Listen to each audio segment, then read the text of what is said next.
អ៊ុយក្រែននិងរុស្ស៊ីពន្លះគ្នាមួយអស់ដៃដោយប្រើប្រាស់ដ្រូនរាប់រយគ្រឿងបន្ទាប់ពីមានសំណើនៃបទឈប់បាញ់ដាក់ជូនលោកពូទីនត្រូវបានលោកប្រកាសគាំទ្រប៉ុន្តែមិនចុះហត្ថលេខាទទួលយកទេរុស្ស៊ីនិងអ៊ុយក្រែនចាប់ផ្ដើមពន្លះគ្នាមួយអស់ដៃសារជាថ្មីម្ដងទៀតដោយភាគីទាំងពីរព្យាយាមយកប្រៀបទៅលើគ្នាឬយ៉ាងហោចណាស់រក្សាទឹកដីដែលខ្លួនកំពុងតែគ្រប់គ្រងឲ្យនៅដូចដើមដើម្បីងាយស្រួលតថ្លៃគ្នានៅពេលមានការចរចាសន្តិភាពរយៈពេល2ថ្ងៃគឺថ្ងៃសៅរ៍និងថ្ងៃអាទិត្យកងទ័ពទាំងសងខាងបានវាយប្រហារគ្នាយ៉ាងខ្លាំងក្លាពលគឺធ្វើឡើងត្រឹមតែបន្តិចប៉ុណ្ណោះបន្ទាប់ពីលោកពូទីនជួបប្រិស័ទពិសេសរបស់លោកដូណាល់ត្រាំអ៊ុយក្រែននិងរុស្ស៊ីអះអាងថាយន្តហោះដ្រូនរបស់ភាគីម្ខាងជាង100គ្រឿងបានហោះទៅវាយប្រហារទីតាំងរបស់ខ្លួននេះបើយោងតាមការចេញផ្សាយពីទីភ្នាក់ងារសារព័ត៌មាន AP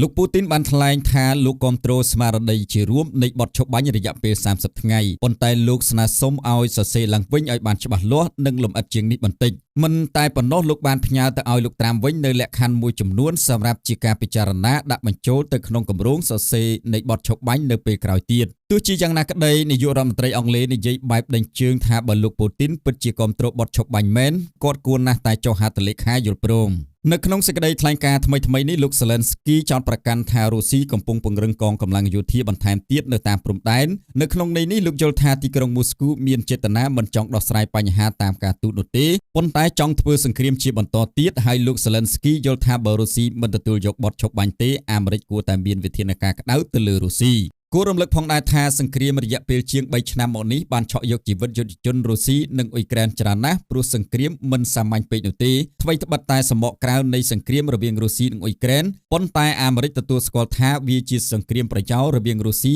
និងមហាអំណាចបច្ចឹមប្រទេសដោយខ្ចីដៃរបស់អ៊ុយក្រែនសម្រាប់ប្រើប្រាស់បើយោងតាមសារព័ត៌មាន Hindustan របស់ឥណ្ឌាបានដកស្រង់ពីប្រភពភ្នាក់ងារសម្ងាត់របស់សហរដ្ឋអាមេរិកចុះផ្សាយថារុស្ស៊ីស្លាប់និងរងរបួសជាង100,000 នាក់ជាលទ្ធផលនៃសង្គ្រាមរុស្ស៊ីគ្រប់គ្រងបាន 20% នៃទឹកដីអ៊ុយក្រែនចំណែកឯអ៊ុយក្រែនកាលពីមុនគ្រប់គ្រងទឹកដីរបស់រុស្ស៊ីបានច្រើនរាប់ពាន់គីឡូម៉ែត្រការ៉េនៅតំបន់ខឺប៉ុន្តែឥឡូវនេះឮថាពួកគេបានរបូតទឹកដីទាំងនោះទៅវិញហើយកំពុងតែជាប់ការឡោមព័ទ្ធបើមិនលើកដៃសូមចុះចាញ់ទេមានតែផ្លូវស្លាប់មួយមុខគត់ប៉ុន្តែលោក Zelensky ប្រកាសថាកងទ័ពរបស់គាត់នៅតែប្រយុទ្ធគ្នាជាបន្តទៀត